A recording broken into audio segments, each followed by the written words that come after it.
လူတွေကရုပ်တရက်ဆိုပါစို့သေဆုံးတာတွေကရုတ်တရက်သေဆုံးသွားတယ်လူတွေမှာအများဆုံးချက်ချင်းဖြစ်တတ်တာတွေကဘာတွေတော့ဆိုလို့ရှိရင်သေပြီးချင်းသားဆွဲသမီးဆွဲပစ္စည်းဆွဲပြီးတဲ့အခါအဲ့ဒီအဆွဲအားလျော်စွာနော်ကိုယ်အိမ်အနီးပတ်ဝန်းကျင်မှာပြိတ္တာသွားဖြစ်တယ်အဲ့ပြိတ္တာဖြစ်တယ်ပြိတ္တာဖြစ်လို့မကျွတ်ဘူးလို့ပြောတယ်အမှန်တော့ဘဝတစ်ခုရပါဆွဲလမ်းမှုကိုအကြောင်းပြုပြီးတော့ဘဝတစ်ခုရပါ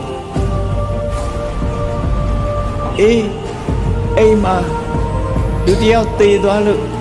666လုံးနေပြီဆိုရင်တော့အဲ့ဒါပြိတ္တာဘဝလို့မှတ်တယ်ပြိတ္တာဘဝဖြစ်နေတယ်သူ့အနေနဲ့ကသေသွားတယ်လို့မသိဘူးရုပ်တရက်မသိဘူးမသိတော့သူခါတိုင်းလိုပဲဒီအိမ်မှာသွားလာနေတယ်သို့တော့သူတတိထားမိတာဘာလို့ဆိုရင်လူတွေကသူ့ကိုမမြင်ကြဘူးမိသားစုတွေကလည်းသူ့ကိုနှုတ်မဆက်ဘူးเนาะအဲ့ဒါတော့သူတတိထားမိလိုက်မယ်နောက်ပိုင်းကျသူဟာတွေသူထားတာတွေသူကြည့်ကောင်းကြည့်လိုက်မယ်အဲ့တော့ကြည့်တဲ့အခါလူတွေကသူ့ကိုမမြင်ရဘူးသူကတော့လူတွေကိုမြင်နေရတယ်တခါတော့မလေးရှားမှာတည်သွားတဲ့လူတယောက်ကညမှာတည်သွားပြီးတဲ့နောက်မှာသူ့ရဲ့အကိုလိုနေတဲ့လူတယောက်စီသွားနှုတ်ဆက်တယ်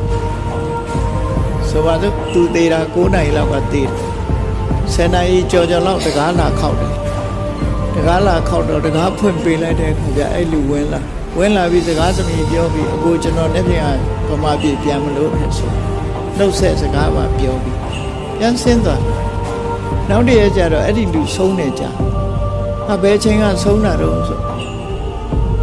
9နိုင်လောက်ကဆုံးတယ်ဆိုဟိုလူကမယုံမဟုတ်ဘူးမဖြစ်နိုင်ဘူးည10နာရီမှငါစီရောက်လာသေးတယ်တကားခောက်ပြီးတော့သူနဲ့စကားပြောသေးတယ်တကယ်ကတော့အဲ့ဒီလူတွေဂျုံများတတ်တယ်ပေါ့နော်အဲ့ဒီလိုပဲဒီလိုဇာလန်းတွေကအများကြီး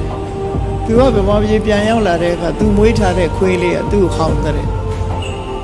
အိမ်ကလူတွေကလည်းသူ့ကိုဘယ်သူမှမမြင်ဘူးသူကသွားပြီးတော့ကင်လိုက်တဲ့အခါတွန့်သွားတယ်တဲ့အဲ့ဒီလူတွေကနော်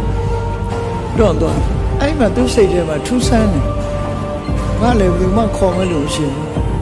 အိမ်ကခွေးကလည်းငါဟောင်းငါမမှတ်ဘူးအဲ့သူအိမ်ထဲဝင်လိုက်ထွက်လိုက်သွားနေတယ်သူတေးမှန်းသူသိဘူးလေအဲ့လိုဖြစ်တတ်တယ်အေးသွားတဲ့ပုဂ္ဂိုလ်ဆိုပါစို့အိပ်ပျော်သွားတယ်လို့စိတ်ကထင်တယ်အိပ်ပျော်သွားတယ်လို့ထင်ပြီးတော့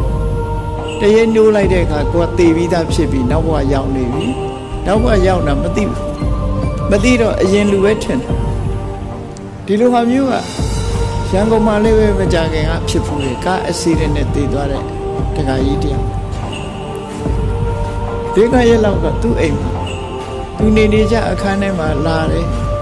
နော်အလုပ်တွေလုပ်နေတယ်မြင်နေတာမြင်တဲ့သူကမြင်နေတာ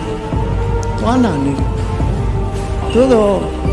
ရက်လေပြီးတဲ့အခါကျတော့သူလာလို့မရတော့နောက်ပိုင်းကျတော့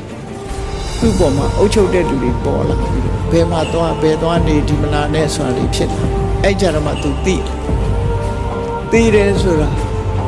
နော်ပထမတော့ကိုယ်အိမ်ကိုလာတယ်လို့ပဲထင်တယ်နောက်ကြတော့လာခွင့်မရှိတော့အိမ်ဆောင်တန်တို့ဘာတို့အဲ့တော့ပြိတ္တာဘုံရောက်သွားလို့ရှိရင်လေနေတွေကတ်တက်ပြီးတော့အဲ့ဒါလိုလာခွင့်မပေးကြတော့အဲ့ကြတော့မှသူတို့ကဘဝဆုံးရှုံးသွားပြီဆိုတတိထားမိကြတယ်